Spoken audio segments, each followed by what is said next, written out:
Hello and welcome to another lecture.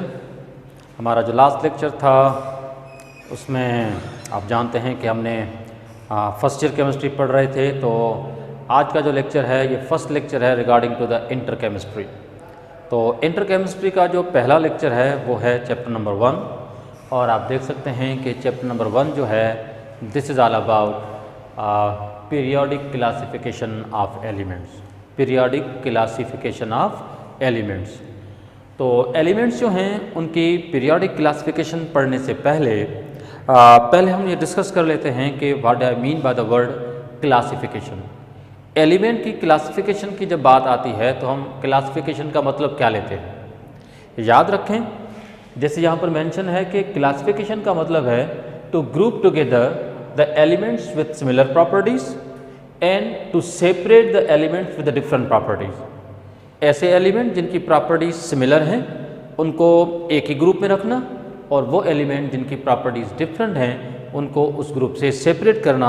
तो this technique of arranging the element on the basis of properties, this technique is called classification. ठीक है, तो chemistry की language में classification का मतलब ही यही रहेगा कि सिमिलर प्रॉपर्टीज वाले एलिमेंट को ग्रुप में रखना, एक ही कैटेगरी में रखना। तो चलते हैं एक और पॉइंट की तरफ जो बहुत इंपॉर्टेंट पॉइंट है जिसको लेकर हम इस चैप्टर की बिगिनिंग करेंगे।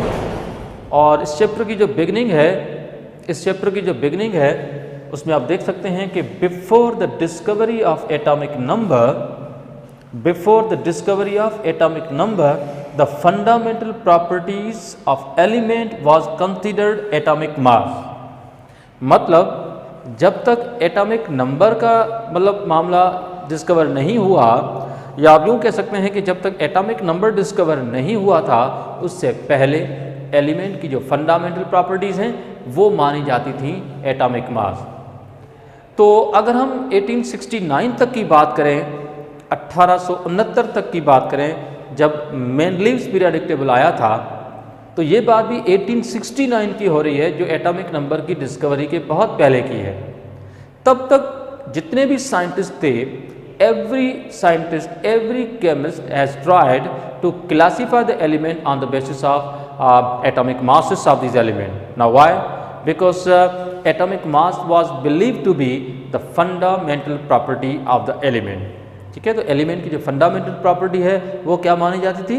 Atomic mass. तो इसी सीक्वेंस का हमारा पहला टॉपिक है टेक्स्ट बुक का। तो आप देखें तो हमारा पहला टॉपिक जो है, now this is called Dobereiner's classification. अब डॉबरिनर्स क्लासिफिकेशन जो है इसमें क्या आउटलाइंस हैं, क्या डिटेल्स हैं, तो चलो देखते हैं। तो आप देख सकते हैं कि सबसे पहली पॉइंट मैंने यहाँ पर यही लिखी है कि एलिमेंट्स अगर आपको थोड़ा सा प्लूरल फॉर्म मिले तो लिख सकते हैं elements were arranged on the ascending order of atomic mass. यानी डॉबरिनर जो था उसने भी एलिमेंट को जो अरेंज किया था वो increasing order of atomic masses की बुनियाद पे किया था। इसका सिंपल मतलब ये है कि जिस एलिमेंट का मास कम होगा उसको पहले रखा गया, जिसका मास ज़्यादा होगा उसको बाद में रखा गया होगा। तो अरेंजमेंट जो थी वो increasing order of atomic masses की बुनियाद पे है। सेकेंड पॉइंट में लिखा है कि each group contained 3 elements with similar properties and these groups are called tried.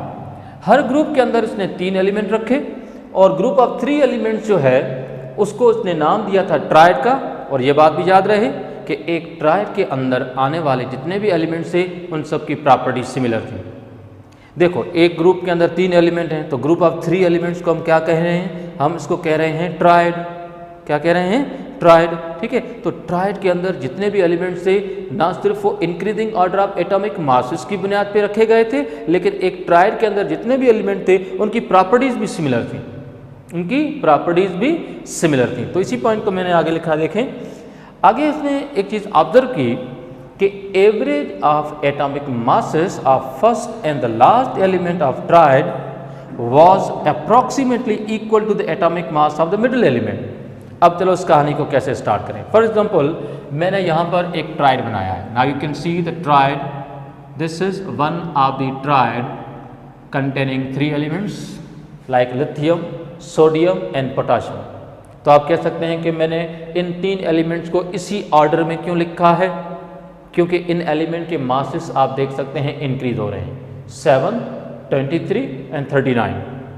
अब आप पूछ सकते हैं कि भाई इन तीन एलिमेंट्स को increasing order of atomic masses की बुनियाद पर रखा है, पर इस पर्टिकुलर ट्रायड में यही तीन एलिमेंट क्यों? So there are so many similarities among these three element.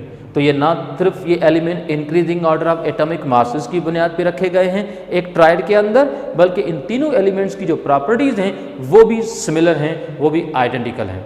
जैसे आप जानते हैं कि तीनों के तीनों एलिमेंट्स मेटल्स हैं, तीनों के तीनों एलिमेंट्स अल्कली मेटल्स हैं, तीनों के तीनों एलिमेंट्स जो हैं ये सॉफ्टवेयर एलिमेंट हैं, तीनों के तीनों एलिमेंट्स जो हैं ये एक इलेक्ट्रॉन लूज करते हैं, तीनों के तीनों एलिमेंट जो हैं ये ऑक्सीजन के साथ रिएक्ट करके बेसिक ऑक्साइड्स बनाते हैं। तो there are so many properties in common among these three element. तो ये एक ट्रायड था, increasing order of atomic masses पे अरेंज किया। तो डाबरिनर ने क्या कहा? डाबरिनर ने कहा कि जब हम एलिमेंट को increasing order of atomic masses की बुनियाद पे अरेंज करेंगे तो फिर उस ट्रायड के अंदर जो first and the last element जो है उनके एटॉमिक मासेस का जब हम एवरेज फाइंड करेंगे तो उसका जो एवरेज होगा, now that came out to be the approximate equal to the mass of the middle element. अब आप देख सकते हैं कि सोडियम का मास 23 है, ये 23 आ रहा है, इन दोनों का एवरेज जो है। तो this was the interesting point observe by the Dobereiner. Dobereiner ने कहा कि अगर हम एलिमेंट को ट्रायड में रखें, सिमिलर प्रॉपर्टीज़ की बुनियाद पर रखें और फिर एटॉमिक मासेस की बुनियाद पर रखें, तो फिर उस ट्रायड के अंदर फर्स्ट और लास्ट एलिमेंट जो होंगे उनके एटॉमिक मासेस का जो एवरेज होगा, now that will be approximately equal to the mass of the middle element. So this was the interesting point observed by the Dobereiner. तो ये था डाबरिनर क्लासिफिकेशन। अच्छा, एक और चीज़ जो आपके जहन में होनी चाहिए वो ये कि डाबरिनर ने जब ट्रायड बनाए तो he only succeeded in making the few triad. इसने सिर्फ 2-3 ट्रायड बनाने में सक्सेस हासिल की थी। इस ट्रायड के पैटर्न से हम सभी एलिमेंट्स को क्लासीफाई नहीं कर सकते। तभी हमने लिखा है कि could not be applied to the all the non elements. ये जो कंसेप्ट ऑफ ट्रायड है ये सभी एलिमेंट्स पे हम अप्लाई नहीं कर सकते। कभी कभार क्या होता है कि जब हम एलिमेंट को मासेस की बुनियाद पे अरेंज करते हैं तो फर्स्ट और लास्ट एलिमेंट का जो मास है उसका एवरेज मिडिल एलिमेंट के इक्वल भी आ जाता है, लेकिन उसके बावजूद भी वो तीनों एलिमेंट एक ट्रायड में नहीं रखे जा सकते। तो मैं एक एग्जांपल दे रहा हूँ। सपोज करें कि मैं कहता हूँ कि एक ट्रायड है जिसमें ये एलिमेंट आते हैं, कार्बन, नाइट्रोजन और ऑक्सीजन। अगर मैं आपसे पूछूं कार्बन का मास क्या है तो आप बोलेंगे 12, नाइट्रोजन का 14 और ऑक्सीजन का मास क्या है 16। तो आप मुझे बताओ कि फर्स्ट एलिमेंट और लास्ट एलिमेंट जो हैं इनके एटॉमिक मासेस का अगर मैं एवरेज निकालूं तो इसका आप देख सकते हैं कि इसका एवरेज अप्रॉक्सीमेट कितना आ रहा है 14। तो बताओ कि 14 किसका मास है? नाइट्रोजन का। तो इस तरह से फर्स्ट और लास्ट एलिमेंट के जो मासेस हैं उसका एवरेज मिडिल एलिमेंट के इक्वल आ रहा था, लेकिन प्रॉब्लम ये थी कि ये तीनों एलिमेंट जो हैं ये एक ट्रायड में नहीं आ सकते। क्यों? क्योंकि ये तीनों एलिमेंट डिफरेंट प्रॉपर्टीज़ रखते हैं। कौन कौन सी डिफरेंट प्रॉपर्टी? मिसाल के तौर पर कार्बन टेट्रावैलेंट है, नाइट्रोजन जो है ये ट्राईवैलेंट भी है, पेंटावैलेंट भी है, मुख्तलिफ वैलेंसीज रखता है। ऑक्सीजन जो है ये भी आप जानते हैं कि डाईवैलेंट है। तो इनकी सो मेनी प्रॉपर्टीज़ जो हैं इनकी वो आपस में डिस्टिंग्विश्ड हैं, डिफरेंट हैं। तो इस वजह से ये तीनों एलिमेंट्स ट्रायड नहीं बना सकते। तो इनडायरेक्टली हम क्या कहेंगे? हम कहेंगे कि law of triad can only be applied only to the few element but not for the all elements। तो इस वजह से डाबरिनर ट्रायड जो है वो अल्टीमेटली क्या हुआ? वो फैल गया। डाबरिनर क्लासिफिकेशन के बाद एक और पॉइंट आपकी टेक्स्ट बुक में है, तो आप देख सकते हैं। Now this is called Newlands classification. इसको हम क्या बोलते हैं? Newlands classification. तो चलो देखते हैं कि न्यूलैंड्स क्लासिफिकेशन की जो है वो बेसिक क्या है, इसकी बेसिक आउटलाइन क्या है। तो अगर आप ध्यान से देखें तो सबसे पहली पॉइंट यही मेंशन है कि arrangement of element was based on ascending order of atomic masses. मतलब न्यूलैंड क्लासिफिकेशन में भी पहली पॉइंट तो यही है कि elements were arrange on the basis of ascending order of atomic masses. ठीक है, क्योंकि अभी एटॉमिक नंबर डिस्कवर हुआ नहीं था, एटॉमिक नंबर जैसा कंसेप्ट नहीं था, तो फिर एलिमेंट की फंडामेंटल प्रॉपर्टी क्या मानी जाती है? एलिमेंट की फंडामेंटल प्रॉपर्टी तो फिर एटॉमिक मास मानी जाती है। तो इस वजह से न्यूलैंड ने भी एलिमेंट को एक सर्टेन ऑर्डर में रखा, लेकिन एलिमेंट्स को रखा किस ऑर्डर में?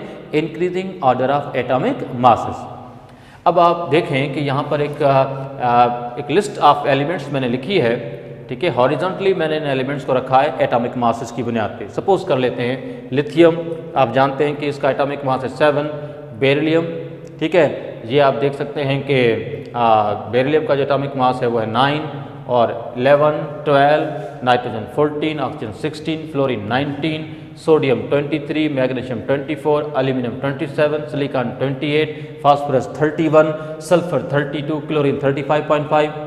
तो what I am trying to say कि अगर आप इन एलिमेंट्स को हॉरिजॉन्टली काउंट करोगे, इन एलिमेंट्स को लेफ्ट टू राइट अगर आप काउंट करोगे तो आप देख सकते हैं कि इन एलिमेंट्स के जो एटॉमिक मासेस जो हैं वो ग्रेजुअली क्या हो रहे हैं, वो बढ़ रहे हैं, ठीक है।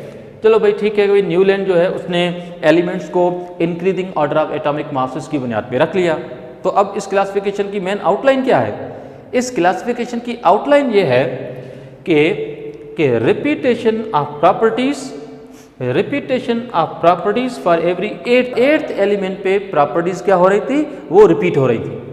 तो repetition of properties for every eighth element like every eighth note is repeated in the music. जिस तरह से म्यूजिक में हर 8वां नोट रिपीट होता है, इसी तरह से एलिमेंट को जब मासेस की बुनियाद पे अरेंज करते हैं तो हर 8 नंबर पे प्रॉपर्टीज क्या होती हैं, रिपीट होती हैं। तो दिस वॉज इंटरेस्टिंग पॉइंट कि न्यूलैंड एक तो वो म्यूजिक लवर था, he has a good grip even on the music. तो इसने सोचा कि जिस तरह से म्यूजिक में हर 8वां नोट रिपीट होता है तो शायद एलिमेंट की जो प्रॉपर्टीज़ हैं वो भी हर 8th एलिमेंट पे प्रॉपर्टीज़ क्या होंगी, रिपीट होंगी। तब जब हम एलिमेंट्स को किस बुनियाद पे अरेंज करेंगे, मासेस की बुनियाद पे अरेंज करेंगे। This kind of repetition is called Newlands law of octaves.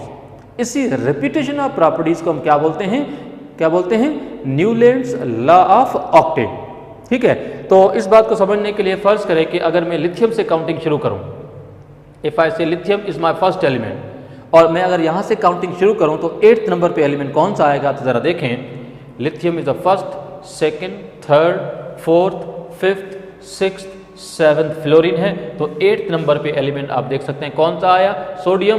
तो फिर according to Newland the properties of lithium and sodium should matched and they are.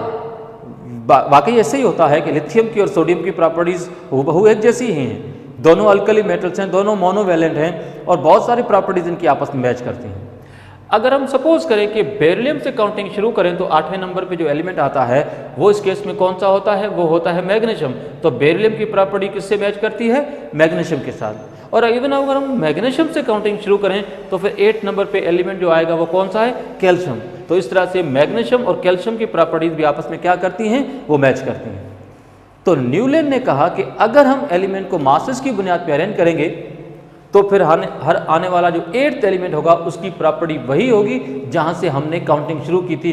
This kind of A situation is first time observe in the history of chemistry. आप कह सकते हैं कि chemistry की history में ये पहली बार ऐसा हुआ था कि एक रेगुलर इंटरवल पे प्रॉपर्टीज क्या हो रही थी, रिपीट हो रही थी।